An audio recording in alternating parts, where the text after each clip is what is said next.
And so a lot of folks are celebrating the arrival of BlackRock. Why? Because BlackRock, go look at Jay Powell's calendar. Larry Fink can get time with Jay Powell. Could I get time with Jay Powell? No. There is a soft corruption and a very strong incumbency bias that is not legal, by the way. And that's part of the reason why some of the startups who are challenging here, including Coinbase challenging the SEC, are challenging the old order.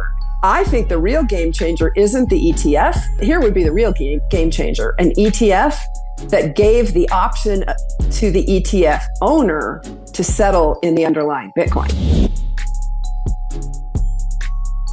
All right, guys, bang, bang. Caitlin, I thought a great place for us to start this conversation is the Federal Reserve and the SEC seem like two of the most important institutions in the American financial system when it comes to Bitcoin and cryptocurrencies. You tend to think that the Fed is more important than the SEC to crypto. That may not be the thought process most people have. Why do you think the Fed is so much more important? Because it controls the single point of failure for the industry, which is US dollar access.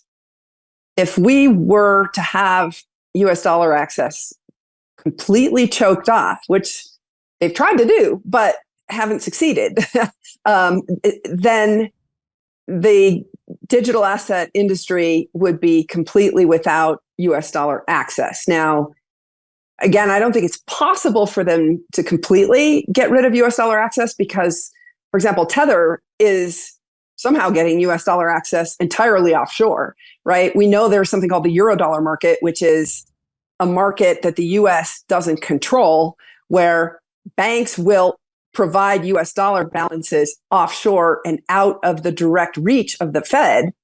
But it is indirectly connected to the Fed because ultimately whoever clears dollars for a non-US bank is ultimately clearing them through a US bank. But those US dollars can circulate permanently offshore and never come back onshore, which is ultimately what Tether is kind of proving. But the point is, this US dollar connectivity is a single point of failure issue for this industry. And until this industry is a lot bigger, it still does require US dollar access.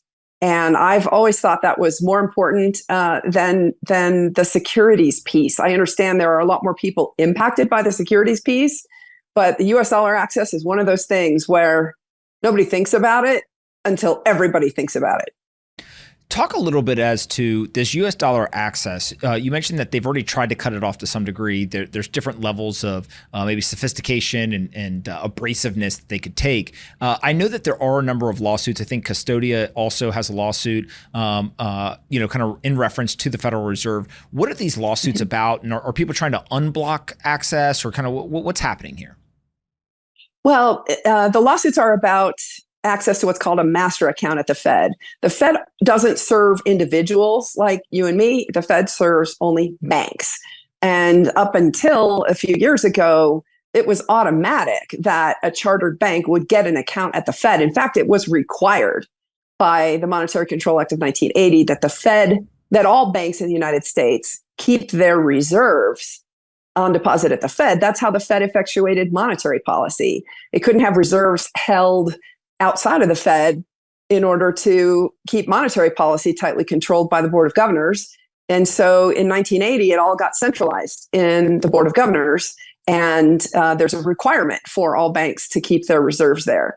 But what has happened in the last few years is the Fed reinterpreted, quote unquote, the law and started to change how it was granting access requests. And it started with a Colorado marijuana credit union. It moved to the Narrow Bank, which is TNB. It's a bank that was going to service the money market industry. And then it of course, moved to digital asset specialty banks, which is what Custodia is. And now there are fintechs as well. So you mentioned there are multiple lawsuits. This is so much bigger than just crypto. It goes to the heart of what is a bank and who controls who gets to define what is a bank. And does the Federal Reserve have a veto that Congress never gave it over what is a bank? And that's what's being litigated. There are now 3 lawsuits, and I understand more are coming. So, what does it exactly mean when we talk about a bank that could be in existence without being beholden to these kind of federal oversight or federal regulations? I'm an investor in Custodia, and Yep. it seems like you guys have started out at the state level, now trying to get the master account, but there's still an option for a state level. How does this work? Yeah. So historically, banks have always been chartered by U.S. states ever since the inception of the United States. It was only during the Civil War that they created a federal bank chartering authority called the OCC. And but they're equal. The states and the OCC have equal power to charter banks. So the punchline is that if a bank has a state bank charter, which is what Custodia has, historically, again, it was always able to plug into the industry utilities. What I mean by that is the FDIC, which is the insurance fund for the industry, and the Fed, which operates the US dollar payment system. Those were historically always viewed as utilities. And Congress always kept separate the chartering power so that the states and the OCC chartered banks, but the utilities didn't have chartering authority. Okay, so again, they're trying to blur the lines and read power for themselves that they did not have. So you asked about the how is it that we've tried to maintain US dollar banking access for digital assets in the face of the outright hostility from the Biden administration and going back previously the Obama administration, which started something called Operation Choke Point. Now there's Operation Choke Point 2.0. So Obama, under the Obama administration, was Operation Choke Point 1.0. And that started with payday lenders, where the FDIC politically didn't like the payday lenders. It was the FDIC and the Obama Justice Department decided to sort of, again, reinterpret the law to read power that they didn't have. And they started to pressure the banks for doing business with high risk industries. And it ultimately expanded to 30 different industries. And it's this laundry list of industries that the left doesn't like: adult entertainment, firearms, ammunition, oil and gas. And of course, it started with the payday lenders. The payday lenders sued. And originally, the FDIC said, oh, we never did anything like put pressure on the bank examiners to pressure the banks to stop serving these industries. But when the plaintiffs got access to discovery, guess what? It became clear that the FDIC had lied. And so there was a settlement, and the FDIC agreed to roll it all back. But it unfortunately came back again. Trump was able to roll it back partially. But it's now back with a vengeance. And the beginning of Operation Choke Point 2.0 was the digital asset industry. And I will say, unfortunately, Washington just doesn't know how to separate the wheat from the chaff. They've basically painted the entire industry with a broad brush that we're all FTX, right? And the reality is FTX was an offshore exchange, never audited, never even had a board of directors, apparently, not regulated, and unfortunately caused a lot of problems for all of us. It should never have been allowed to operate. And frankly, I think if there had been regulated alternatives that had been accepted at the federal level in Washington, D.C., FTX would not have operated. Now, we can put the tinfoil hat on and say, well, politicians were just addicted to the money flow in both political parties, and that's why FTX was allowed to have the impact that it had. But I think that it's simpler than that. Washington just it has its head in the sand. I saw somebody refer to it as the emu approach.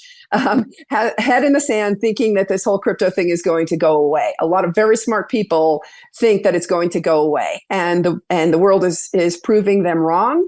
And arguably, the door just opened last week because the Fed announced a novel activities supervision program. If you go back and look at the Fed's denial of Custodia's application back in early January, which was the tip of the spear of this whole Operation Choke Point 2.0 and all of government crackdown on crypto, the door was slammed shut.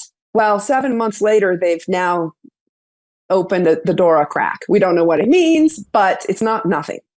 So when we look at let's take the crypto entities first. We have FTX, we have BlockFi, we have Celsius, we have Voyager. Now we have Prime Trust. I'm sure there's others that I'm not even remembering or kind of including in this group, but each one of them for different reasons. There's been bankruptcies, customer funds, at risk, et cetera. What are the differences between some of these entities in terms of their legal structures, and how does that then compare to, let's say, a federally chartered bank versus something like what is going on in Wyoming or somewhere else? Well, the biggest distinction is the entity a bank or a non-bank? So a trust company, a money transmitter, those are non-banks. If it's a bank, if it's got a bank charter, there's one very big distinction that cannot be overcome, which is that banks cannot be resolved in federal bankruptcy court. They are exempt from federal bankruptcy. Banks and insurance companies and railroads are exempt from the federal bankruptcy code. So what does that mean? It means if the institution fails and it's a bank, it will not end up in Chapter 11. If it fails and it's not a bank, like all the ones you just listed, then it will probably end up in Chapter 11. We just saw that this week with Prime Trust. They started in what's called state receivership, where the state ordered them not to operate. They're a Nevada chartered trust company, and the state ordered them to shut down.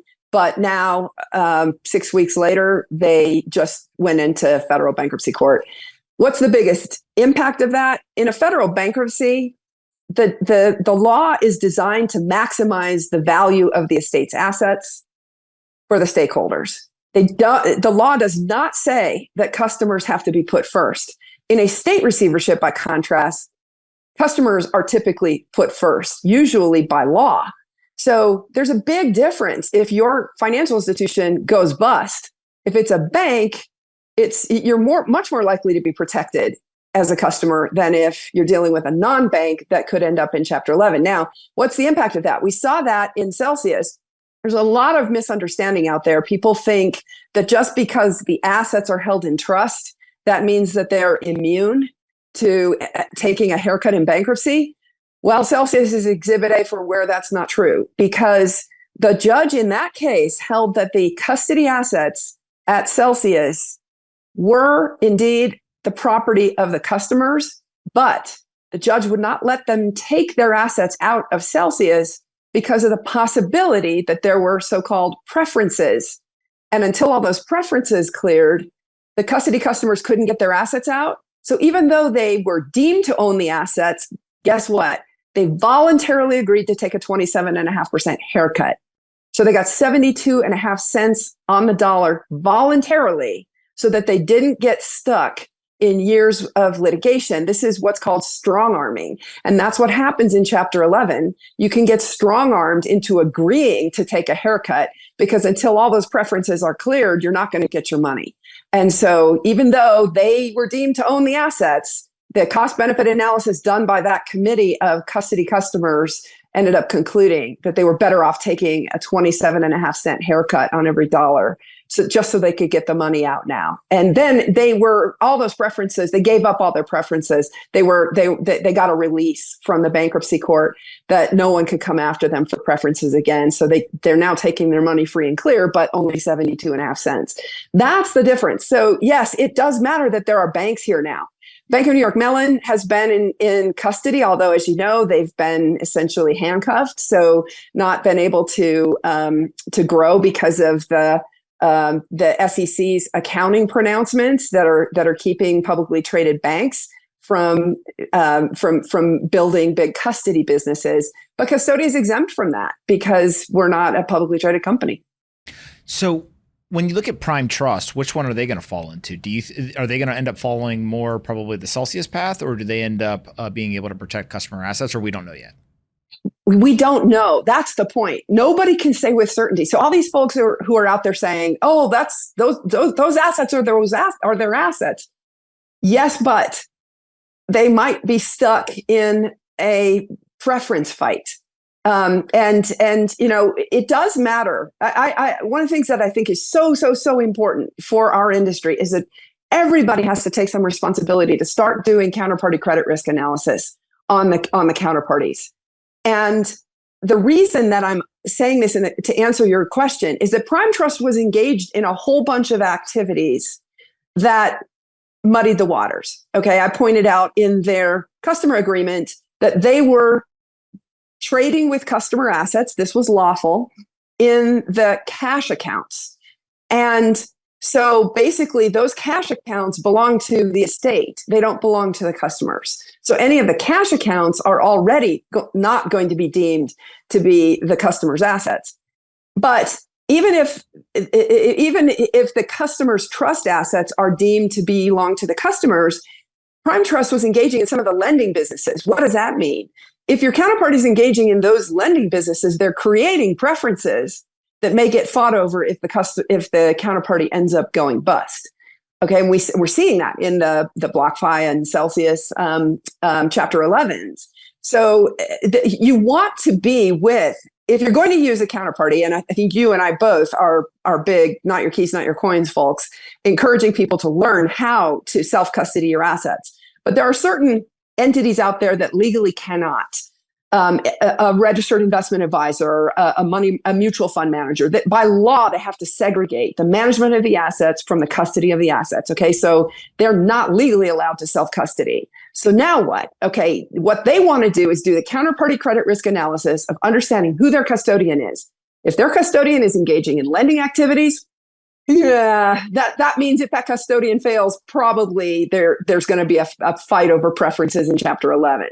If that custodian is trying to be all things to all people and engaging in risky crypto protocols that are not as tested as, say, Bitcoin is, you might just have Bitcoin there and think, well, I'll be fine. But no, if that custodian goes down and it's not a bank, you're going to be in the mix, just like with Celsius. So Prime Trust, the fact that it's going Chapter 11, just like Celsius did, unfortunately means I think there are going to be some adverse surprises for folks. But we don't know. That's the point. There's so much uncertainty that comes with any Chapter 11 process. Nobody can say definitively that even the trust customers will get 100 cents on the dollar back. We just don't know. And only time will tell. So what you all are doing, I think most people hear bank and they start thinking US dollars. They start thinking all about kind of the legacy financial system. But obviously Bitcoin and stable coins is a huge part of your plan. What exactly is Custodia trying to do around like Bitcoin custody or things with a stable coin, whether you get the federal charter or not? Talk a little bit about kind of how you can kind of mesh these two worlds together. Yeah, well, it's not easy to do that. But yes, we are meshing US dollars and Bitcoin custody. We're on the verge of launching Bitcoin custody. And as we've publicly announced, our US dollar deposit business is launched, as is US dollar money market funds. Both are live and operating and yeah, pretty exciting. So why put those two things together? Because you need to be able to safely bridge the two. And I feel very strongly that the new system, the so-called Web3 system, should not hurt the traditional financial system, and the traditional financial system should not hurt crypto or Web3 or Bitcoin, whatever reference you want to call it. It is a new and different financial system. These are new and different payment rails, and they don't mesh well with traditional finance. Why? Let me give you a quick example. Bitcoin settles every 10 minutes on average. There's a new block appended to the Bitcoin blockchain every 10 minutes. It takes you at least a day to settle an ACH payment for US dollars. Okay, so now you're looking at 10 minutes versus 1 day. Even if you send a Fed wire, it's not programmable. You're not going to be able to ensure that your US dollars reaches the destination at, say, 10:30 p.m. on a Saturday night. But you can program a stable coin for US dollars to reach the destination at 10:30 p.m. on a Saturday night. So long story short, what we're trying to do is create real-time gross settlement where we match the settlement of US dollars with Bitcoin. And in order to do that, it has to be done under the same roof. Now, we're also offering the custody services as a bank. We just talked about why it's so important to have a clean counterparty and a counterparty that is a bank. If you're a fiduciary, that's what you want. Why is it that all the securities custodians are banks? It's exactly what I just talked about in those earlier questions. Because banks treat customers a lot better in bankruptcy than non-banks do. So long story short, that's what Custodia is doing. We're building the fiduciary asset manager of choice, fiduciary custodian of choice for Bitcoin, because we're offering what is the best customer protections and the most customer-friendly legal and regulatory regime, but we're also doing it connected directly to US dollars. Now, one of the things that becomes interesting is we've got BlackRock coming in. We've got Fidelity, obviously, has been here for a while. A number of these really large organizations all starting to put together ETF applications, become more interested. There's others who I don't know if their plans are public or not, so I don't want to mention them by name, but very large financial institutions that are sinking hundreds of employees of resources, literally hundreds of millions of dollars to build out things for this space, whether it's infrastructure or else. How does that change the pressure on either the Federal Reserve, the OCC, or kind of like the bank world, right? It's one thing if you're like, oh, the crypto people are the crazy people on the internet and, we don't like them. It's another thing when Larry Fink is on national television being like, we believe this is an asset class that's going to be global in nature and we want to be a leader and we have, $1 trillion+ and like we're coming. Those two things seem very different in the eyes of regulators. Is it changing the conversation for what you're trying to do? Not in banking, no. But I will say you're hitting on something really important, which is the soft corruption of the system. There is an anti-startup bias. There is a very strong pro-incumbency bias, right? And so a lot of folks are celebrating the arrival of BlackRock. Why? Because BlackRock, go look at Jay Powell's calendar. Larry Fink can get time with Jay Powell. Could I get time with Jay Powell? No. I asked for it, never got it. Okay, so there is a soft corruption and a very strong incumbency bias that is not legal, by the way, and that's part of the reason why some of the startups who are challenging here, including Coinbase challenging the SEC, are challenging the old order. It's not legal that it's done this way. And now, I don't know that BlackRock's going to have an advantage or not because there's such a strong anti-Bitcoin bias at the SEC right now. But let me tell you what I think would be very, very, very interesting is that if a spot ETF is approved, typically ETFs allow redemption in cash and redemption in the underlying, but it's typically the issuer that has the option to decide whether to redeem for the underlying. That's not the right of the ETF holder. I think the real game changer isn't the ETF. Which I've said publicly is a double-edged sword because of all the, rehypothecation games that ETF market managers can play. Here would be the real game changer: an ETF that gave the option to the ETF owner to settle in the underlying Bitcoin.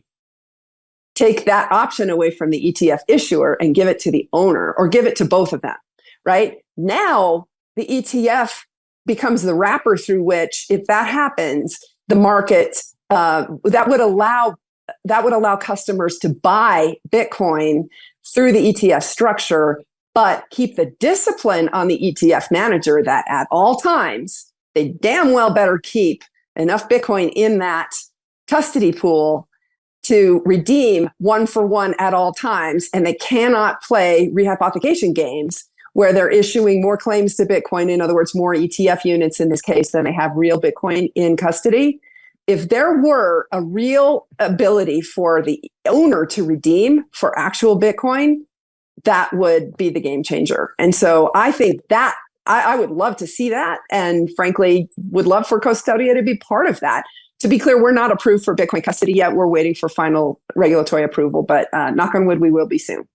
When you look out at kind of the regulatory environment in the United States, are there other places around the world that are one, company's trying to get kind of this meshing of crypto and the banking system? And then two, what are the responses from regulators in those jurisdictions or those regions? Are they running into similar problems, or are those regulatory bodies letting them get banking license and stuff like that? What's going on kind of internationally? Yeah, it's the opposite of what's happening in the US, which is why the US is just, those of us who are part of the industry who are actually trying to do lawful business and work with the regulators are dismayed at the terrible policy decision. And again, I think it only took them 7 months to start to open the door to realize that this isn't going to go away. And the Fed, in their new novel activity supervision program, acknowledged they don't have the skill set and that they're going to be working with the banking industry, the technology industry, fintechs, and academics, is what they listed in their public press release last week. So that's an acknowledgement. That's a big acknowledgement that they don't have the skill set in-house and that they need to go get it so that they understand how to administer these novel activities. And to be fair, the novel activities went beyond just crypto, but of course they did mention crypto. So coming back to answer your question, Singapore just approved a stablecoin issuing regulatory regime just this week. We've seen the Swiss regulators not just allowing Swiss banks to custody crypto, but to hold crypto on their balance sheets. We've seen the Bank for International Settlements, which sets the BIS capital requirements for Basel III, what's called Basel III, for global banks, proposed to allow banks to hold crypto on balance sheet, which the Fed in the Custodia case said, hell no, not ever. Right? So the US is really an outlier among the more developed nations. And of course, I would be remiss if I weren't mentioning what's going on in Hong Kong. There's a real opening of the Chinese market to the crypto industry again after a big crackdown. China has gone back and forth between cracking down and opening up, cracking down and opening up. And I think in part in reaction to the US, what the US has done, China has substantially reopened and is actually putting pressure on the banks to give bank accounts to the crypto industry. So the US is just a massive outlier here. My last question for you is, you mentioned that you tried to get time with Jay Powell at the Federal Reserve and you never got that time. Is that a common request for people to make of Jay? Is it common for them to deny that? You mentioned, large financial organizations get meetings all the time. What was kind of your reaction? And why do you think that you were denied the time with Jay Powell? It's a good question. I don't know. We were an applicant, but we repeatedly asked for time. I do know that others in the industry have gotten times with Fed governors. I never met him. Never met any of the people who made the decision ultimately, likely in the Custodia membership application, which was done by the Federal Reserve Board. Except for I was on a panel with Lael Brainerd back in 2016 and then again in 2018. And that's when I met her. But otherwise, the people who voted on the Custodia membership application never got access to them. Again, that's part of the interesting dynamic that occurred there. But guess who got an hour with Jay Powell? Take a wild guess. Who got an hour with Jay Powell? 3-letter initials. Yep. Sam Bankman-Fried got an hour with Jay Powell. Yep. What do you think they talked about? Yep. I don't know. It was before, of course, the whole thing blew up, and it was revealed to be a fraud. But I don't know. I mean, at that point, what he was after was basically, controlling the regulatory structure, right? Part of his PAC and his spreading money around to pro-crypto politicians on both sides of the aisle, admittedly more so to Democrats, but a lot to Republicans as well. And by the way, go look at who gets to meet with Jay Powell. How many people actually get 1-hour meetings with Jay Powell? This wasn't just any meeting. Larry Fink will get 15 minutes, but Sam Bankman-Fried got an hour with Jay Powell. That's public knowledge. I don't know why the press hasn't picked that up. But I don't know what they talked about. It would be interesting if anyone from the press is out there listening. It is public information that Sam Bankman-Fried spent an hour with Jay Powell. What did they talk about?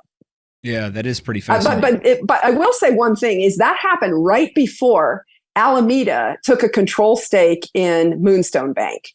Moonstone was the bank that I think there were a couple of media outlets, that New York Times, I think, and Protos, who broke the story that Alameda did this backdoor, what's called a charter strip acquisition, bought a tiny bank and with the intention of changing its business plan to be pro-crypto. They were shortcutting the process and the Fed didn't figure it out. One of Custodia's advisors wrote an op-ed in American Banker saying that acquisition violated the Fed's control rules and the Fed should have caught it. But I happen to know there are 5 of those in process right now. We'll see if the federal regulators catch them. It's very ironic because those of us who are going through the front door asking for permission are getting slapped down, but those going through the back door trying to pull a fast one have gotten through. And Moonstone is one of those. And so one of the questions, I don't recall the precise timing, but I think the Alameda took over Moonstone Bank in like February. And the FTX meeting with Jay Powell happened right before that, I think in January. I might have those dates off by a little bit, but not by much. The timing that separated Alameda taking over Moonstone Bank was not very long after the FTX meeting, as I recall.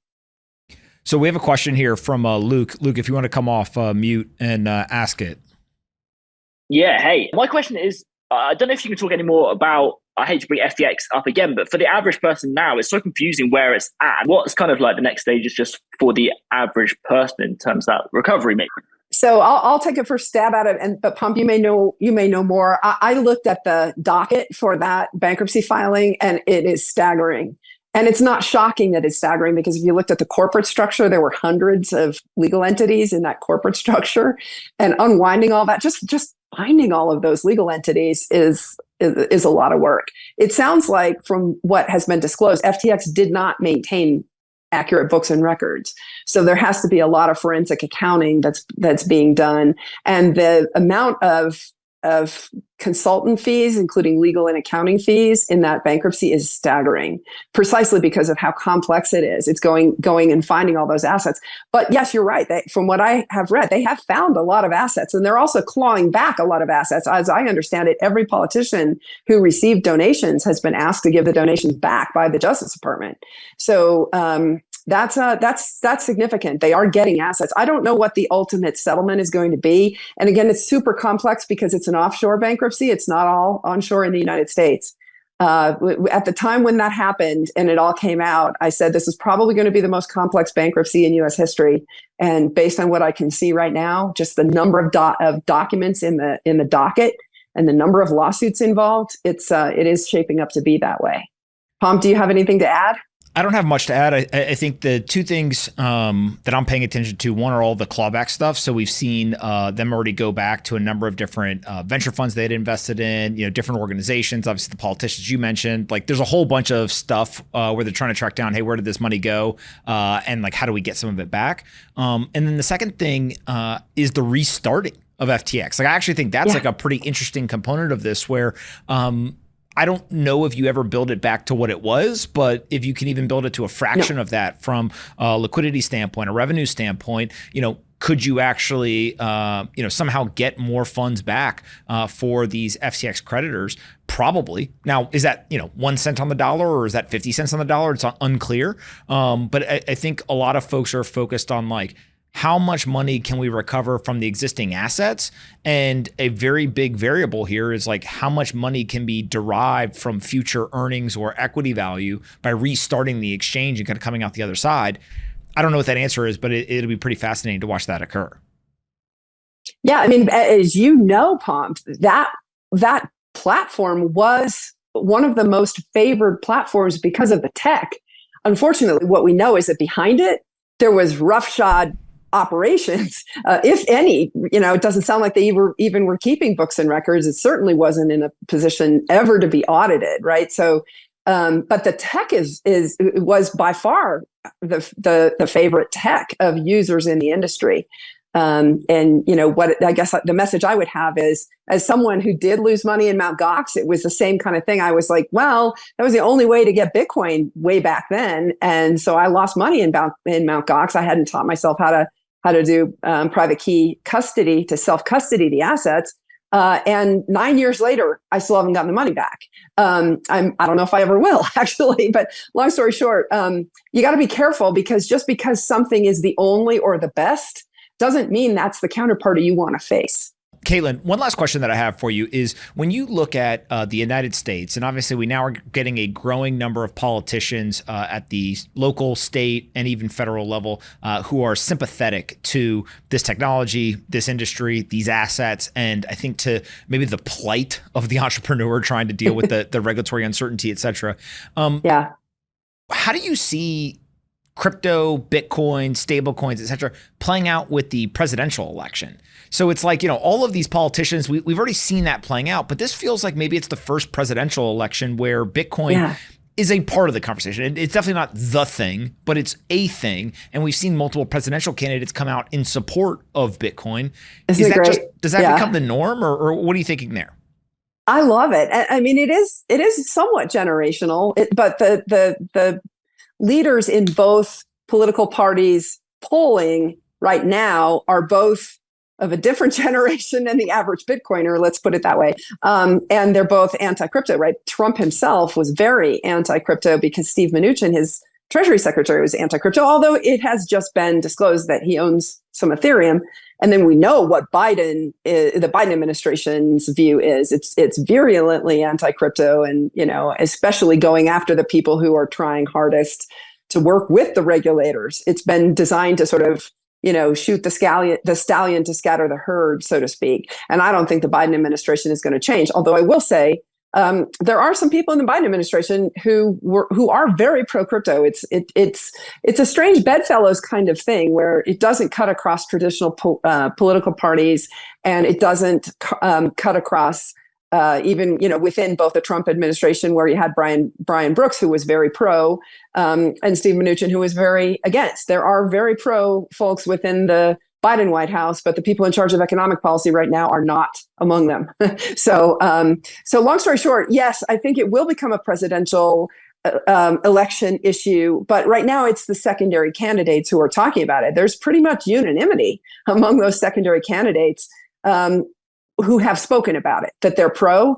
I suspect the neocon types are against. We haven't heard Tim Scott yet come out and say what he thinks. He is the ranking member of the Senate Banking Committee. So any legislation, any crypto legislation that goes through before the end of the Biden administration must go through him. So I think it's ultimately going to, he's going to have to take a position at some point. And my gut is that he's going to be positive because of the freedom arguments. But boy, there are a couple of candidates in both political parties who are making beautiful arguments for the freedom to transact financially and for being able to protect financial privacy. I'm spending time with multiple of them, their campaign staffs. I'm not endorsing anybody, but I'm willing on a policy discussion matter to talk to anybody who's interested in learning about Bitcoin and coming out with policies. And just this morning, someone asked me, how do we maintain financial privacy and balance the policy goal of not allowing the financial system to be used for money laundering? And the answer is you fix the third party doctrine, which is the doctrine that once you give up any data to a third party, you've given up a privacy interest in it, and the government can go to the bank or to your cell phone company and get every financial transaction you've ever done, and get every cell phone location ping that your cell phone has ever pinged, right? That data is commercially available, and especially the banks just have to turn it over when the government comes calling. And so the easiest way to deal with that is to say, all right, for money laundering purposes, the government can use that data, but the government can't use that data for anything else. So just pass a law that says it cannot be used as evidence in criminal cases and civil cases, that it is private for everything except for money laundering. That would solve a lot of problems. That would help keep privacy. So if you see a presidential candidate start espousing that, you might trace it back to me, because they thought it was a pretty good idea. So we'll see if it actually comes out in policy. But that's how you start to restore privacy rights and Fourth Amendment protections that have been completely gutted by the fact that the government doesn't need to go to a court and prove probable cause to get a search warrant. They'll just go buy your data from a third-party data provider and use it as evidence against you. And until we restore the Fourth Amendment protections, unfortunately, the walls are closing in on Americans' privacy, on our rights and freedoms to transact. And I hope that that a politician breaks through, and one specifically that is truly committed to freedom. So I'll leave you with one last thing, which is a complete hypothesis on my standpoint, or from my perspective.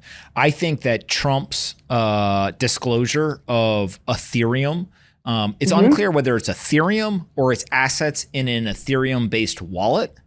And regardless of that distinction, I think it's probably related to the NFTs that he was selling as a fundraiser. Yeah. So he was doing all like these like Trump NFTs, which like look ridiculous and, are exactly what kind of you would expect.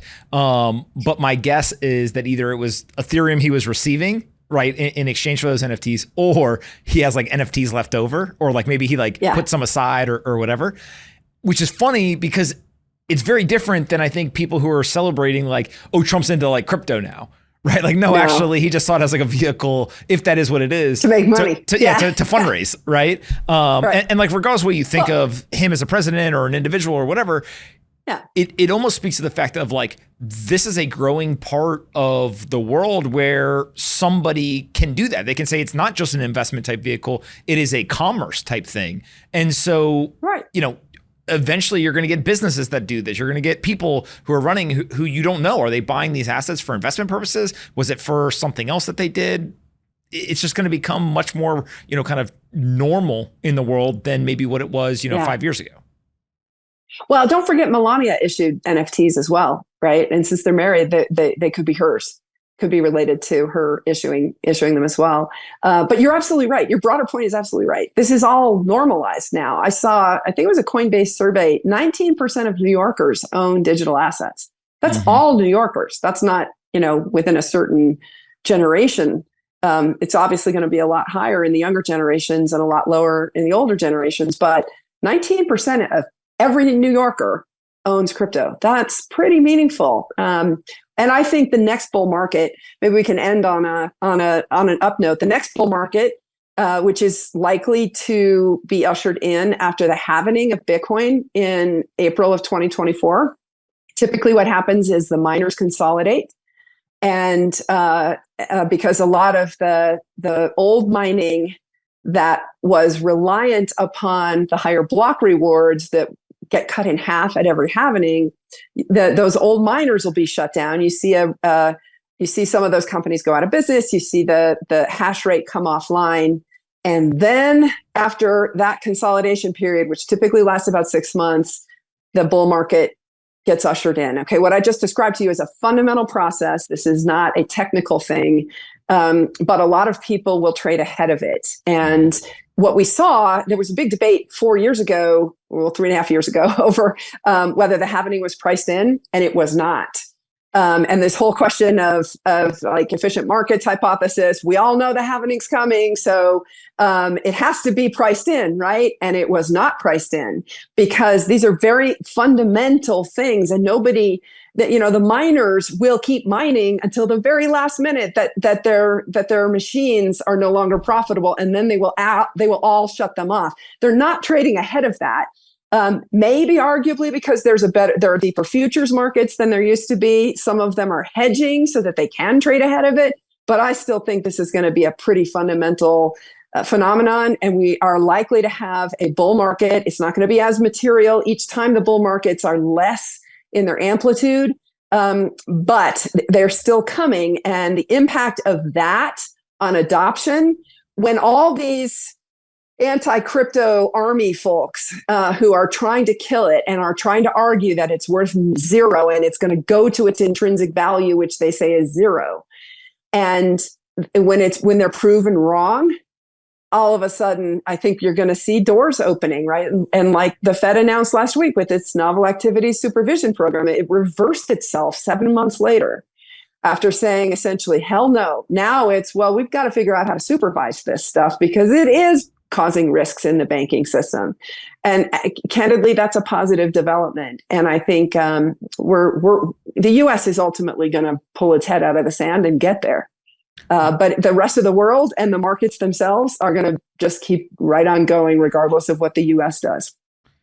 Where can we send people to find you on the internet or find out more about Custodia? CustodiaBank.com, and pretty active on Twitter and LinkedIn and Nostr. Awesome. Caitlin, thank you so much for doing this. I always enjoyed talking to you. I always learned something, and we would definitely do it again in the future. Likewise. Yeah, thanks. And thanks for being a guinea pig. I was one of your first guinea pigs on your original podcast. You were, and always. I love helping you out trying to try this new format. So thanks everybody for joining.